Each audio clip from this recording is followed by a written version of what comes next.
జుంటి తేనె ధారల కంటే మధురమైన వాక్యాన్ని అనుదినము విందాం, అందరికీ వినిపిద్దాం. వాడుక భాషలో పరిశుద్ధ గ్రంథ ధ్యానము. ఆదికాండము 37వ అధ్యాయము. యాకోబు తన తండ్రి పరదేశిగా కాపురమున్న కనాను దేశములో నివసించాడు. యాకోబు సంతానాన్ని గురించిన విషయాలివి. యోసేపు తన అన్నలతో తన తండ్రి భార్య అయిన బిల్హా జిల్హా కొడుకులతో మందలను మేపేవాడు. అప్పుడతడు 17 ఏళ్లవాడు. వాళ్ళ చెడుతనాన్ని గురించి వాళ్ళ తండ్రి దగ్గరకు వచ్చి చెప్పాడు యోసేపు ఇజ్రాయెల్ వృద్ధాప్యంలో జన్మించిన కొడుకు గనుక తన కొడుకులందరి మీద కంటే యోసేపు మీద ఎక్కువ ప్రేమ ఉండేది. అతడు యోసేపు కోసం రంగు చారల నిలువుటంగి కుట్టించాడు. యోసేపు అన్నలు తమ తండ్రికి తమ అందరి మీద కంటే అతని మీద ఎక్కువ ప్రేమ ఉండడం చూచి యోసేపును ద్వేషిస్తూ అతనితో ఎప్పుడూ కసురుకుంటూ మాట్లాడేవారు. తరువాత వారికి యోసేపు మీద ద్వేషం ఎక్కువైంది. ఎందుకంటే అతడు ఒక కల కని అది వారికి ఇలా తెలియజేశాడు: నాకు వచ్చిన ఈ కలను మీరు వినండి. అందులో మనం పొలంలో పనలు కడుతూ ఉంటే నా పన లేచి నిలువుగా నిలబడింది. అప్పుడు మీ పనలు నా పన చుట్టూ చేరి దానికి సాగిలపడ్డాయి. అతని అన్నలు అతనితో, నువ్వు మమ్మల్ని నిజంగా ఏలుతావా, మా మీద అధికారం చేస్తానంటావా అన్నారు. అతని కలలను బట్టి మాటలను బట్టి అతని అన్నలు అతన్ని మరీ ఎక్కువగా ద్వేషించారు. యోసేపు మరో కల కని అది కూడా తన అన్నలకు వివరిస్తూ, వినండి, మరో కల నాకు వచ్చింది. అందులో సూర్యమండలము, చంద్రగోళము, 11 నక్షత్రాలు నాకు సాగిలపడడం జరిగింది అన్నాడు. అతడు దాన్ని తన తండ్రితోనూ అన్నలతోనూ చెప్పాడు. అతని తండ్రి అతన్ని చివాట్లు పెట్టి, నీవు కన్న ఈ కల ఏమిటంట? నేను, మీ తల్లి, నీ అన్నలు వచ్చి నీకు సాగిలపడడం నిజంగా జరుగుతుందంటావా అన్నాడు. అతని అన్నలకు అతడంటే అసూయ. అతని తండ్రి అయితే ఆ సంగతి మనసులో ఉంచుకున్నాడు. యోసేపు అన్నలు తమ తండ్రి మందను షెకెం ప్రాంతంలో మేపడానికి వెళ్ళారు. ఇజ్రాయేలు యోసేపుతో, నీ అన్నలు షెకెం ప్రాంతంలో మందను మేపుతున్నారు కదా, రా, నిన్ను వారి దగ్గరకు పంపుతాను అన్నాడు. అతడు సరే అన్నాడు. అప్పుడు ఇజ్రాయేలు, నీవు వెళ్ళి నీ అన్నల క్షేమము మందక్షేమము తెలుసుకొని తిరిగి వచ్చి నాతో చెప్పు అని అతనితో చెప్పి అతన్ని హెబ్రోను లోయలో నుండి పంపాడు.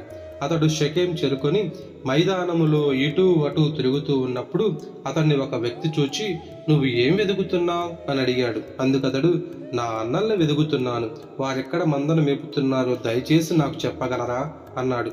వాళ్ళు అక్కడి నుండి వెళ్ళిపోయారు. దోతానుకు వెడదాం పదండి అని వాళ్ళు చెప్పుకోవడం విన్నాను అన్నాడు ఆ వ్యక్తి.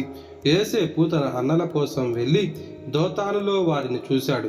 వారు అతన్ని దూరం నుండి చూచి అతడు దగ్గరగా వచ్చేలోగా అతన్ని చంపుతామని కుట్ర పన్నారు. ఇడుగో, కలలు కనేవాడు వచ్చేస్తున్నాడు, వాడిని చంపేసి ఇక్కడ ఏదో గుంటలో పడేద్దాం, పట్టండి, తరువాత వాడిని దుష్టమృగం మింగేసిందని చెబుదాం, అప్పుడు వాడి కలలు ఏమవుతాయో చూద్దామని ఒకడితో ఒకడు మాట్లాడుకున్నారు. అయితే రూబేను ఆ సంగతి విని, మనం వాడిని చంపకూడదు అని చెప్పి వాళ్ళ వల్ల యోసేపుకు ప్రాయాణాపాయం కలగకుండా చేశాడు.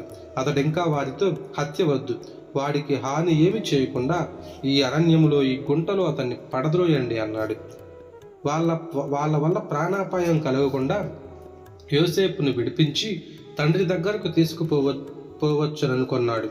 యోసేపు తన అన్నల దగ్గరికి వచ్చినప్పుడు వాళ్ళు అతన్ని పట్టుకొని అతని అంగీ, అంటే అతడు తొడుగుకున్న ఆ రంగు చారల నిలువుటంగి ఊడదీసి అతన్ని ఆ గుంటలో పడద్రోశారు.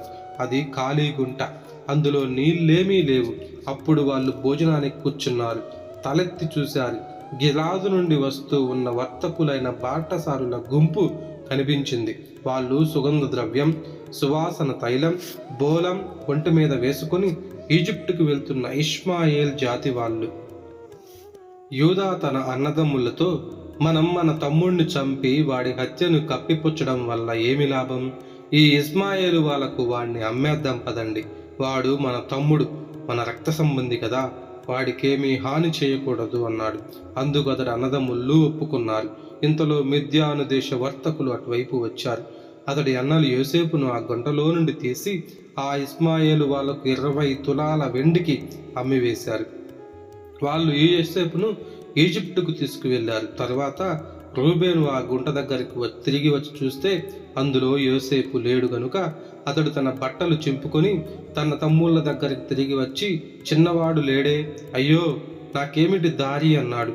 అప్పుడు వాళ్ళు ఒక మేకపోతును చంపి దాని నెత్తురులో యోసేపు అంగీని ముంచి ఆ చారల నిలువుటంగి తమ తండ్రి దగ్గరకు పంపారు.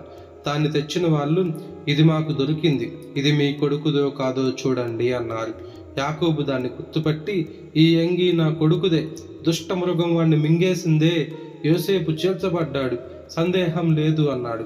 అతడు తన బట్టలు చింపుకొని నడుముకు గోనెపట్టా కట్టుకొని చాలా రోజులు తన కొడుకు విషయమై శోకించాడు. అతని సంతానమంతా అతన్ని ఓదార్చడానికి ప్రయత్నించారు గాని అతడు ఓదార్పును నిరాకరించి, నేను శోకిస్తూనే మృత్యులోకానికి నా కొడుకు దగ్గరకు వెళ్తాను అన్నాడు. యోసేపు తండ్రి అతడి కోసం ఎలా ఏడ్చాడు.